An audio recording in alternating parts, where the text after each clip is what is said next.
భారత star wrestler Vinesh Phogat రాజకీయాల్లో అడుగు పెట్టనుందనే వార్తలు వెలువడుతున్నాయి. ఒలింపిక్స్ లో అధిక బరువు కారణంగా అనర్హత వేటు పడటంతో ఆమె ఒలింపిక్స్ కళ్ళ చెదిరింది.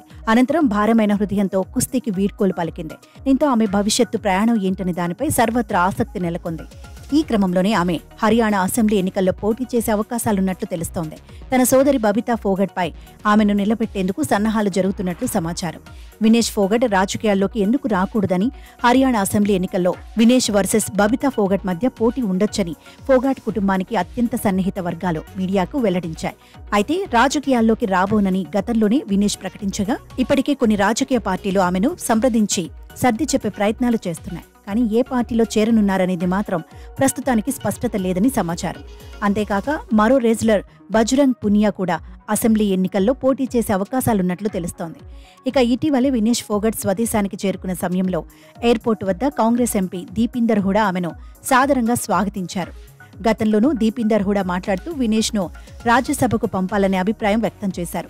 ఈ క్రమంలోనే ఆమె కాంగ్రెస్లో చేరొచ్చని ఊహాగానాలు వినిపిస్తున్నాయి.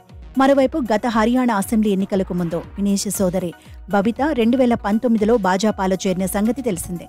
ఆ ఏడాది జరిగిన ఎన్నికల్లో దాత్రి స్థానం నుంచి పోటీ చేసిన ఆమె ఓటమి పాలయ్యారు. అయితే త్వరలో జరగబోయే ఎన్నికల్లో మరోసారి ఆమెకు కమలం పార్టీ టికెట్ ఇవ్వనున్నట్లు ప్రచారం జరుగుతోంది.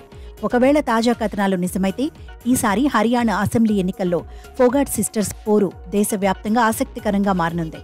ఇక ఇంతవరకు భారత మహిళా రెజ్లర్లలో ఎవరికీ సాధ్యం కాని విధంగా స్వర్ణ పతక బౌట్కు వినేష్ ఫోగట్ అర్హత సాధించింది.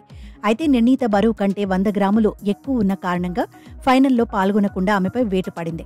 ఈ క్రమంలో తనకు కనీసం సంయుక్త రజతం ఇవ్వాలని court of arbitration for sports కు అప్పీల్ చేయగా అక్కడ ఆమెకు నిరాశ ఎదురైంది.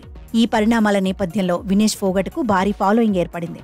వినేష్ ప్యారిస్ నుంచి భారత్కు తిరిగి రాగానే దేశ రాజధాని ఢిల్లీలో ఆమెకు అపూర్వ స్వాగతం లభించిన విషయం తెలిసిందే.